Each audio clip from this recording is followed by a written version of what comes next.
Աբովյանցիներ, Կոտայք աշխարհի սիրելի ժողովուրդ, իմ գործընկերները այսօր շատ խոսեցին կեղծիքից, ստից,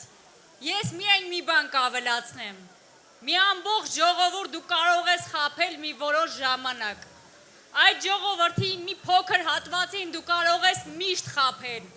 բայց ողջ ժողովրդին միշտ խաբել հնարավոր չէ, ու այսօր եկել է ճշմարտություն ընտրելու ժամանակը, ու միակ ճշմարտությունը Հայաստանում, դա այն է, որ պետք է ունենանք ուժեղ Հայաստան։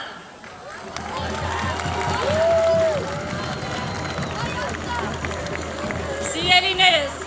արդեն 8 տարի մենք լսել ենք բազում սուտ խոստումներ, որոնք որ լրիվ հակառակն են իրականացվել։ Մենք հանձնեցինք ոչ միայն Արցախի 5 շրջանը, ոչ միայն Լաչին քարվաճառը, մենք հայաթափեցինք ողջ Արցախը, օկուպացվեց Հայաստանի Հանրապետության տարածքները, խմբագրեցինք պատմության դասագրքերը, ու այդքանից հետո ամեն անգամ մեզ նոր սուտ են մատուցում, որի արդյունքում մեր կորուստները ավելի անդառնալի են լինում ու ավելի մեծ։ Հիմա էլ եկել են, թե բա խաղաղություն ենք ձեզ բերել։ Հարգելի պարոնայք, դուք խաղաղություն չեք կարող բերել, դուք ամենաշատը կարող եք պարտությունների շքերթ բերել, իսկ այդքանից հետո երեք անում եք զինվորական շքերթ, հերթական սուտը։ Սիրելիներս, այդ զինվորական շքերթը ինձ ստիպեց մի շարք հայտարարություններ հետ գնալ և նայել։ Եվ գիտեք ամենասարսուռը որն է։ Պատերազմի ամենաթեժ պահին, 20 թվականի հոկտեմբերի 5-ին, մեր երկիրը ղեկավարողը առցանց հայտարարություն է անում ողջ ժողովրդին և ասում, որ մեկ տարվա զորացրված զինվորներին հնարավոր չէ կանչել պատերազմի, զորակոչել, օրենքը թույլ չի տալիս։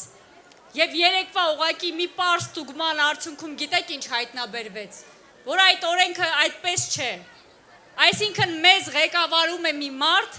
որ ամենաօրհասական, ամենաճակատագրական պահին անգամ գիտակ չի իր օրենքներից, նա անկարող է, առնվազն անգիտակ է, և եթե իմ խոսքերը ճիշտ չեն, թող հենց այսօր պաշտպանության նախարարը հերքի և ասի, որ այդպիսի բան չկա։ Սիրելի ժողովուրդ,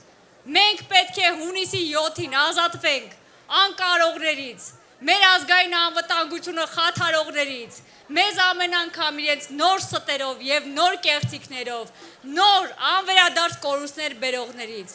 Եվ ունենք պատմական պահ, հունիսի 7-ը ճակատագրական ընտրություն է, հունիսի 7 ուղղակի իշխանության փոփոխության ընտրություն չի։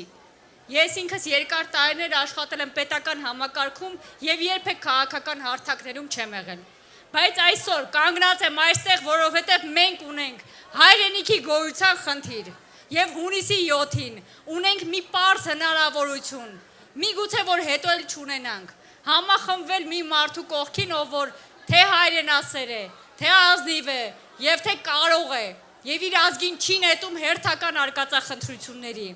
Ուրեմն սիրելի ժողովուրդ ու սիրելի ազգ, հունիսի 7-ին գնում ենք փոփոխության, գնում ենք հայրենիք պահելու, գնում ենք համար 3-ը ընտրելով, ուժեղ